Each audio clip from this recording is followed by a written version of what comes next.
The Zephyrian Empire had conquered 17 star systems with methodical precision. Their strategy was simple: identify primitive worlds, subjugate the inhabitants, and harvest them as labor for their vast mining operations. When their scouts returned with reports of a blue-green world called Earth, populated by bipedal creatures who still fought with chemical explosives, High Commander Vextar could barely contain his satisfaction.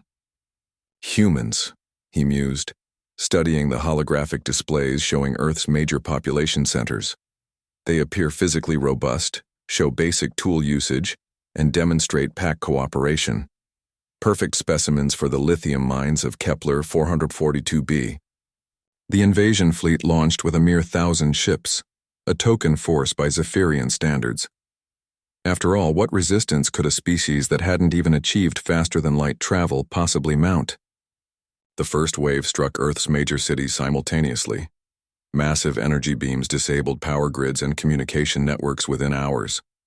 The Zephyrian shock troops, genetically engineered for intimidation with their 8-foot frames and crystalline exoskeletons, descended expecting immediate surrender.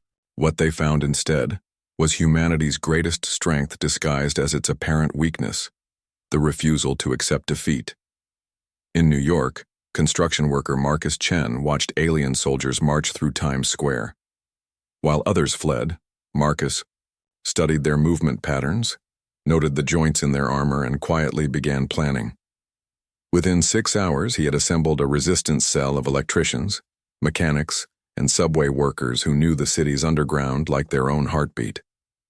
In Mumbai, Dr. Priya Sharma, a software engineer, realized the aliens' communication jamming operated on specific frequencies. Using improvised equipment built from smartphone components and salvaged electronics, she created a mesh network that restored communication between resistance groups across 3 continents. In São Paulo, former military officer Colonel Rodriguez discovered something the Zephyrians hadn't anticipated. Humans had been preparing for war with themselves for millennia.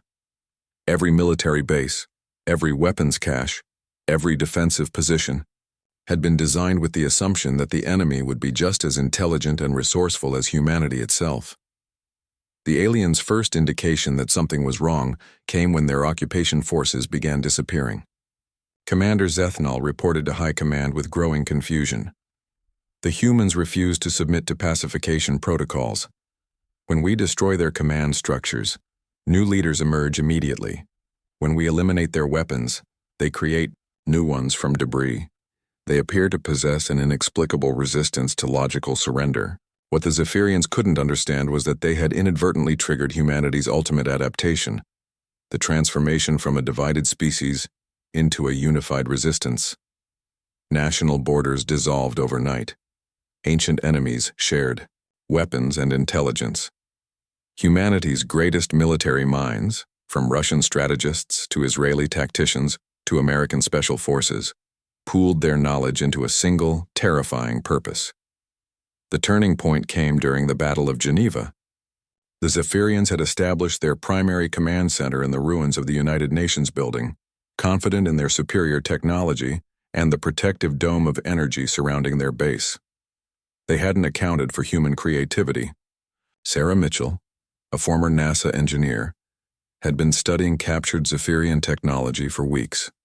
Working with international teams of physicists, chemists, and engineers, she discovered that their energy weapons operated on quantum frequencies that could be disrupted by specific electromagnetic pulses. The solution was elegantly simple. They turned Earth's existing infrastructure against the invaders. Power plants across 6 continents synchronized their output. Radio telescopes, cell towers, and satellite arrays realigned to focus on Geneva. At 1442 GMT, humanity struck back with the electromagnetic equivalent of a sledgehammer. The Zephyrian shield collapsed. Their command center went dark. For the first time in the invasion, alien soldiers experienced something their species had forgotten: fear. But the electromagnetic pulse was just the beginning.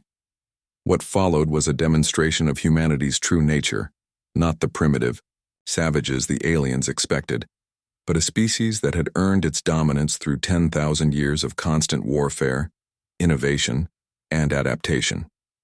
Resistance fighters emerged from subway tunnels, sewer systems, and abandoned buildings. They moved with coordinated precision, armed with weapons that shouldn't have existed.